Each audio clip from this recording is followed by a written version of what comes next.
तस्य धीमहि धियो यो नः प्रचोदयात्। परम पूज्य गुरुदेव की जय। वंदनीय माता जी की जय। गायत्री माता की जय। परम पूज्य गुरुदेव वंदनीय माता जी की सुश उपस्थिति में यहाँ गायत्री ज्ञान मंदिर में आज ऐसी विभूति की जयंती मनाई जा रही है जिनके बारे में बोलना सूर्य को दीपक दिखाने के समान होगा। शब्दों में शायद हम उनकी बात ना कह पाए, लेकिन फिर भी जितना समझा है, क्योंकि कहा जाता है कि स्वामी रामकृष्ण परमहंस भी गुरुदेव किसी जन्म में इसी वेशभूषा में रह चुके हैं, इसी शरीर के अंदर जो कि उनके पास था उस समय। और उन्हीं के शिष्य थे स्वामी विवेकानंद जी, जिनका बचपन का नाम नरेंद्र था। नरेंद्र दत्त उनका पूरा नाम था उस समय।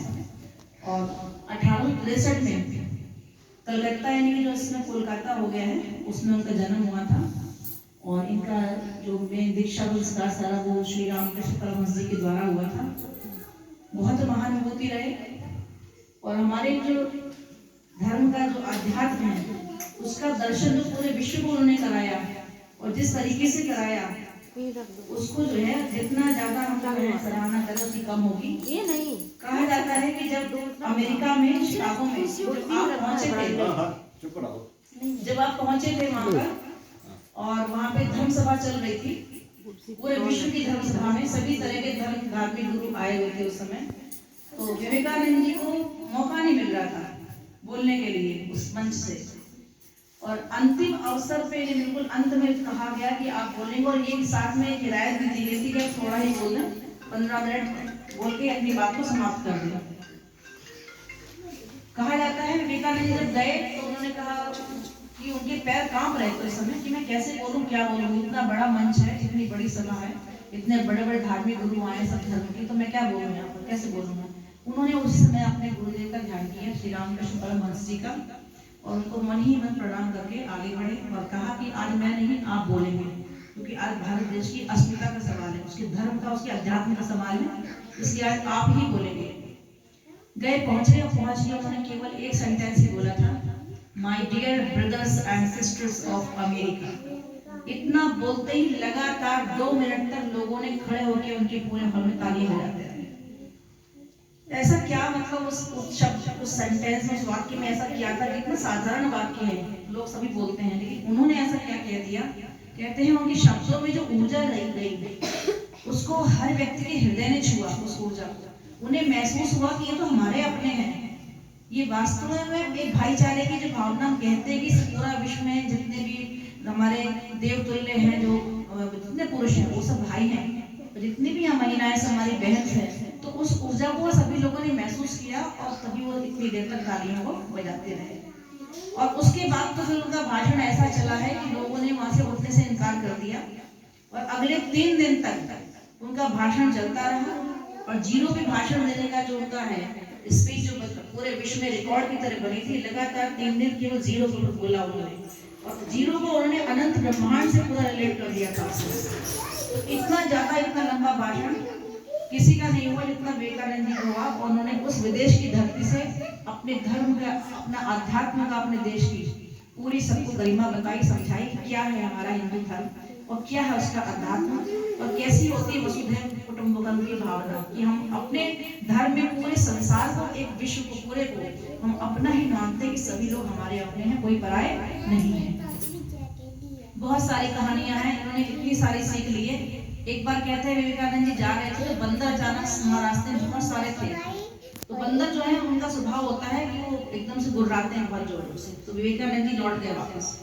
जब विवेकानंद जी उस रास्ते से लौट गए कि दूसरे रास्ते से जाएंगे, तो उन्हें जो है रास्ते में किसी ने कहा कि ये तो बंदर रुकी है, इससे डरना किस बात से, अगर डरोगे तो बढ़ो कैसे आगे।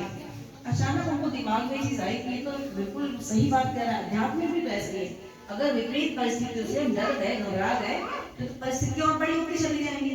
बढ़ते चलो, सीधे वो बंदरों के बीच से बंदर गुर्राते रहे, लेकिन निकल गए। उसके बाद देखा बंदर सारे वापस चले गए वहां से। तो उन्होंने यही उसमें बताया कि विपरीत परिस्थितियों का सामना हमें करना चाहिए, ये नहीं उनसे भाग जाए, क्योंकि स्थितियां कब अनुकूल हो जाए ये पता नहीं है। भाग जाने से होता है कि हम समझ नहीं पाते उनको क्या है, कैसे है। ऐसे ही कहा जाता है एक बार राजा शाह हरि सिंह थे, जो कि उनका बहुत सम्मान करते थे, तो उन्होंने जो है इनको इस धार्मिक काम को आगे बढ़ाने के लिए काफी मदद भी की थी। तो उनको बुलाया गया था महल में, क्योंकि सन्यासी स्वभाव से थे। अब सन्यासी जो है तो उसको महल का जो ऐशो आराम है वो कहाँ उनको लगता है जिसके बारे में, वो उससे महल थोड़ा बाहर रहते थे। तो जब विदाई का अवसर आया तो जैसे राजाओं का पहले नियम था कि उनके घर में उनके वहाँ पे महल में नाच गाना हुआ करता था। तो उन्होंने पता नहीं कहाँ से नाचने वाली स्त्री को बुलाया, वैसे वैश्या शब्द कहा जाता है, उसको बुलाया। तो विवेकानंद जी नहीं गए, उन्होंने मना कर दिया कि मैं इन सब चीजों में, मैं सन्यासी हूँ, मैं नहीं जाऊंगा, मैं नहीं जाता हूँ। तो वैश्या को पता लगी ये चीज कि ऐसा उस संत ने मना कर, जिसके लिए करा जा रहा है उसने मना कर दिया कि मैं नहीं आऊंगा यहाँ पर। तो उसको बड़ा खराब लगा, तो उसने बड़े आतुर भावना से भजन गाया उस समय।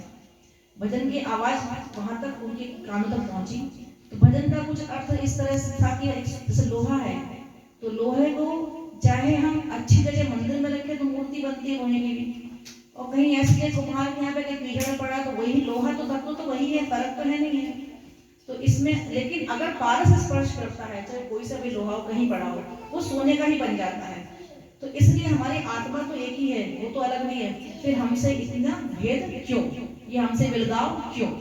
जब उन्होंने सुना है भजन का अर्थ विवेकानंद जी को, विवेकानंद दौड़ के आए और फिर जब उन्होंने उस वेश्या को देखा तो उनके अंदर कोई भाव नहीं आया, न घृणा आई और न किसी तरह का उनका निकटतम होने का कोई विचार आया। तो उन्हें केवल एक फीलिंग उसको देख के, तो एक बेटे को माँ को देख के आती है। तब उन्होंने समझ लिया कि आज मेरे अंदर संन्यास उत्पन्न हो गया है, और उसने उसी वैश्या को समय वहां प्रणाम कर लिया। और फिर उसके बाद राजा हरि सिंह से अपना जो भी उनका व्यवहार था, जो कुछ उनका उन्होंने बात कही थी, बातचीत करके वहां से वो निकल गए।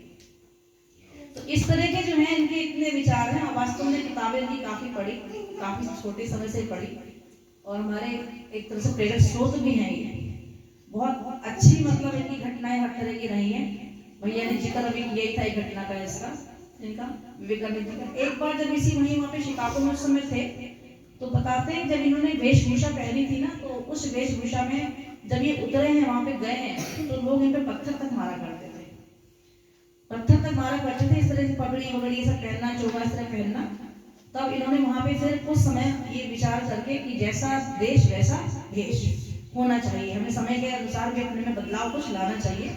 तब इन्होंने वहाँ कोट पैंट, आपने फोटो देखी होगी कुछ इनकी, शिकागो वाली है, वो पहनी है इन्होंने फिर उस समय वहां पर।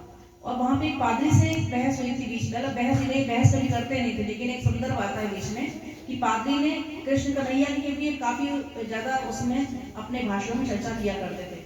तो पादरी ने कहा वो तो आपका वो नचैया था, डांस नाचा करता था, उसमें क्या ऐसा था जो आप लोग इतना उसको योगी राज महा इतना कहा करते हैं कि वो तो नंदलाला है, ये हमारे रक्षक हैं, सब कुछ है, क्या था ऐसा उसमें, वो तो नाचा करता था, ग्वाला था।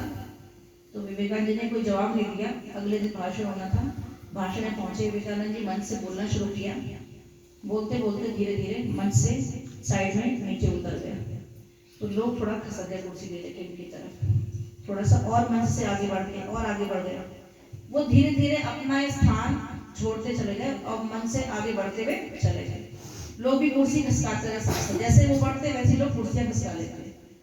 अब एक समय ऐसा आया, कुछ समय बाद 4-5 घंटे बाद कहते हैं मंच से पूरी भीड़ 200-250 मीटर दूर आ गई। मंच पता नहीं कहाँ छूट गया, सब कुर्सियां खिसकाते खिसकाते वहां पहुंच गए। वो पादरी सबसे आगे बैठे थे, वो भी कुर्सियां खिसका रहे थे, अपनी कुर्सी को साथ में खिसकाते चले जा रहे थे। फिर उन्होंने बोला, आज मैं बोल रहा हूँ, मैं कुछ नहीं हूँ, जिस कृष्ण भगवान का मैं उपासक हूँ उनके सामने मैं कुछ भी नहीं हूँ। मेरी आवाज में कोई ऐसा जादू नहीं है, ऊर्जा नहीं है, लेकिन फिर भी आप देखिए आप हैं कहाँ इस समय। तब जब उन्होंने ऐसा नहीं, आप हैं कहाँ, सबने आंखें खोली, झटका पूरा देखा, मंच 300 मीटर दूर है और सब पूरी भीड़ के समेत विवेकानंद जी वहां पर खड़े हैं। कहने लगे आप लोगों को याद नहीं रहा कब मंच छोड़ के आप चले आए, जबकि मैं उनका बहुत छोटा सा शिष्य हूँ। तो वो योगी राज जब मुरली बजाते होंगे, जब करते होंगे, तब वो पेड़ पौधे, वो पशु और वो लोग कैसे झूमते होंगे और कैसे ध्यान में बोलते होंगे, इस बात की आप कल्पना भी नहीं कर सकते। तो तब उनको पादरी महोदय ने उस बात को स्वीकार किया कि वास्तव में भारत का जो अध्यात्म है उसका स्तर ऐसा है जो कि हम लोग अभी नहीं समझ सकते हैं, ऐसा हम प्रयास नहीं कर सकते हैं। इस तरह से उन्होंने हमारे भारत देश की गरिमा को रखा, हमारे अध्यात्म की गरिमा को रखा, हमारे हिंदू धर्म की गरिमा को रखा, और आकर के जब लौट के आए तो आते ही कहते हैं मट्टी में लौट गए थे भारत देश की। उन्होंने प्रणाम किया था पूरी तरह से कि मैं फिर से यहाँ पे लौट के आया हूँ, यही जननी है मेरी और यहीं से मैं जाने कितनी विभूतियाँ निकली हैं। ऐसे पुरुष को, आदि पुरुष को, ऐसे महान व्यक्ति को पुनः प्रणाम करके अपनी बात को समाप्त करते हैं। धन्यवाद।